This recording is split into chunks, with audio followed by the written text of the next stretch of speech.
संभाजी महाराजांचं बलिदान जे आम्ही वाचले इतिहासकार म्हणून, आमच्या हातात जे पत्र आहेत, आमच्या हातात जी कागद आहेत, ते बलिदान आम्ही सांगूही शकत नाही, कारण इतकी भयंकर इस्लामी क्रूरता त्या बलिदानामध्ये आहे. आणि आज लोक जाती जातीत भांडतायत. संभाजी महाराजांनी ह्या मातीत रक्त पेरलं, ते काय एका जातीसाठी पेरलं का? आज लोक पंथापंथात भांडतायत. आज कितीतरी महाराज लोक आम्ही हिंदू धर्माचं रक्षण करतो, पण कधीच खरं रामायण सांगत नाहीत, जे पूर्णपणे मनुष्याला ताकद देणार आहे. खरं महाभारत सांगत नाहीत, की जे पूर्णपणे मनुष्याला अरे समस्या भोगायच्या असतात, दुःख स्वीकारायचं असतं, त्याच्यावर मात करायची असती, हे शिकवणार आहे, ते महाभारत सांगत नाहीत.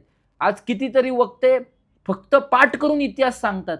संभाजी महाराज एका जातीसाठी लढले असं दाखवतात मुद्दामून, पण हा सगळा इतिहास खरा संभाजी महाराजांपर्यंत किंवा संभाजी महाराजांचा इतिहास लोकांपर्यंत पोहोचवत नाहीयेत.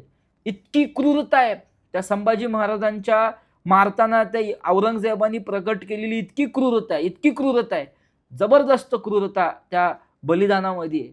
आणि खूप भयंकर इस्लामी क्रूरतेने संभाजी महाराजांना मारलेलं आहे.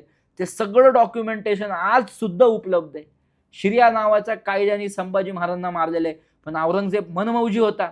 एखाद्या मौलव्यांनी सांगितलेली अत्याचार त्याच्यामध्ये अजून कसं धाकता पेरता येईल याचा विचार औरंगजेब करत होता आणि संभाजी महाराजांना मारत होता. आम्हाला खूप बंधन आहेत.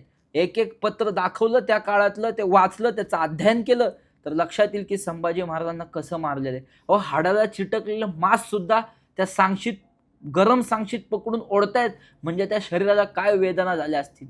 32 वर्षांचं शरीर आहे, पण न भूतो न भविष्यती असं बलिदान घडलेलं आहे. ते 32 दिवस आठवा आणि मग स्मरण करा की इथे उभा राहणारं प्रत्येक अस्मिता, इथे उभे राहणारे राष्ट्रवैभव ते संभाजी महाराजांमुळेच ते पुढे गेलेले. शिवाजी महाराजांचं जीवनचरित्र सुद्धा संभाजी महाराजांच्या बलिदानामुळे समोर गेलेलं आहे, हे आपण विसरता कामा नये.